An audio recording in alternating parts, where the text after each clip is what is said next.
La région Auvergne-Rhône-Alpes et le casino de Roya vous présentent Ici commence l'Auvergne, ici finit la France. Avec Guillaume sur Logos FM.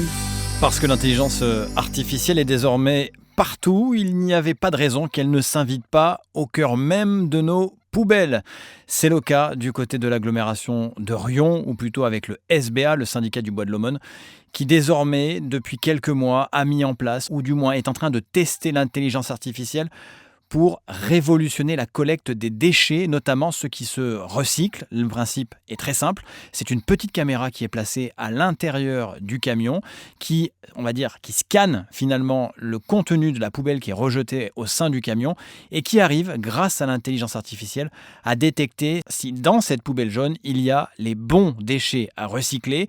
Car dites-vous bien que lorsque dans un camion benne, il y a 1, 2, 3, 4, 5, 6 sacs poubelles, vous savez les sacs noirs qui sont récoltés au mauvais endroit, donc qui n'ont rien à faire dans la poubelle jaune, eh bien c'est toute la benne qui ne peut pas être recyclée et donc ça part à l'incinération. L'incinération, c'est 4 fois plus cher que le recyclage. Bref, je suis allé à la rencontre de Lucas Mailly. Il est responsable qualité du tri au SBA et il nous explique un peu cette innovation. Ça peut des fois paraître compliqué de trier parce qu'il y a beaucoup de règles, il y a beaucoup de déchets, il y a beaucoup d'objets. Les usagers font la majorité du temps des erreurs sans le vouloir, c'est complètement involontaire. Et l'erreur que l'on peut retrouver le plus souvent, ça va être un sac d'ordures ménagères. Alors, ça peut être non volontaire de la part des usagers. Des fois, malheureusement, on n'est pas à l'abri de mauvaises actions et de mauvaises intentions et de gens qui vont mettre un sac noir en bonne connaissance de cause. Mais en tout cas, voilà, l'erreur ultime, donc on est sur le sac opaque parce qu'on ne peut pas voir son contenu. Une fois qu'on arrive au centre de tri, on ne peut pas l'ouvrir parce que ça peut être dangereux. On peut retrouver des déchets type seringues, des produits médicaux. Ça peut être parfois des choses pires, des explosifs. Ça peut être du verre coupant. Ça peut être tout un tas de choses dangereuses qui fait qu'on ne touche pas au sac. En plus de ces sacs d'ordures ménagères, on peut aussi trouver d'autres erreurs type textile qu'on retrouve souvent parce que on pense que ça se recycle, donc on fait un chemin court dans notre tête en nous disant que ce n'est pas une erreur alors que malheureusement si, le textile a son propre lieu de dépose de déchets. Après on peut retrouver d'autres déchets type le plastique dur aussi, ça revient souvent. Comme on a pu le voir tout à l'heure avec notre arrosoir qui ne va pas du tout dans le bac jaune. Ça peut être une erreur commune. Les gens sont assez bons, je vais dire, sur le tri du verre, par exemple, où on a très très peu de remontée de verre. Parce que je pense que les gens ont l'habitude, ont été super bien éduqués là-dessus depuis maintenant des années, et ce qui est plutôt rassurant, plutôt positif. Et alors, Lucas, c'est pédagogique aussi tout ça. C'est pas forcément répressif de savoir ce qu'on met dans la poubelle. Effectivement, comme vous l'avez dit, c'est totalement pédagogique, c'est de la prévention en quelque sorte. Notre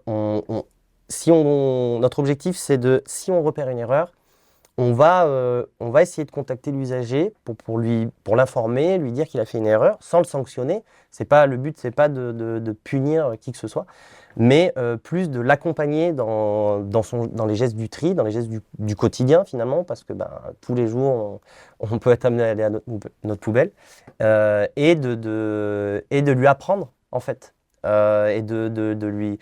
Tout ça c'est de la connaissance, c'est de lui apprendre pourquoi il a fait une erreur, pourquoi ce déchet ne va pas dans ce bac là et plus qu'il recommence au final. Trop d'erreurs dans un même camion, c'est tout le camion qui part à la benne, mais du coup on empêche de trier s'il y a trop d'erreurs dans un même camion. C'est ça, voilà. S'il y a trop d'erreurs dans un camion, il va être donc déclassé, comme on l'a vu, et amené directement à l'incinérateur et non au centre de tri. Donc en fait, on perd une quantité qui a été triée, et en fait tout ça c'est perdu, c'est gâché à cause d'usagers qui ont fait des erreurs et qui pénalisent les autres finalement.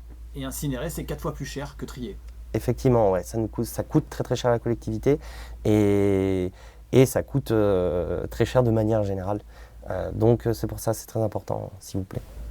Voilà, sachez qu'en France, une poubelle sur 3 qui est amenée à être recyclée contient des erreurs. Il y a encore beaucoup de chemin à faire pour arriver à trier correctement nos déchets. C'est une question d'attention. Et puis quant à moi, il ne me reste plus qu'à vous souhaiter une très très belle journée à l'écoute de Logos FM, bien sûr. C'était Ici commence l'Auvergne, ici finit la France. Avec nos partenaires, la région Auvergne-Rhône-Alpes et le Casino de Roya. Le lieu de divertissement incontournable au cœur de notre territoire. Jeux, restaurants, spectacles, salles de réception. Avec le Casino de Roya, donnez une chance à l'imprévu. Jouer avec excès comporte des risques. Appelez le 09 74 75 13 13. Appel non surtaxé.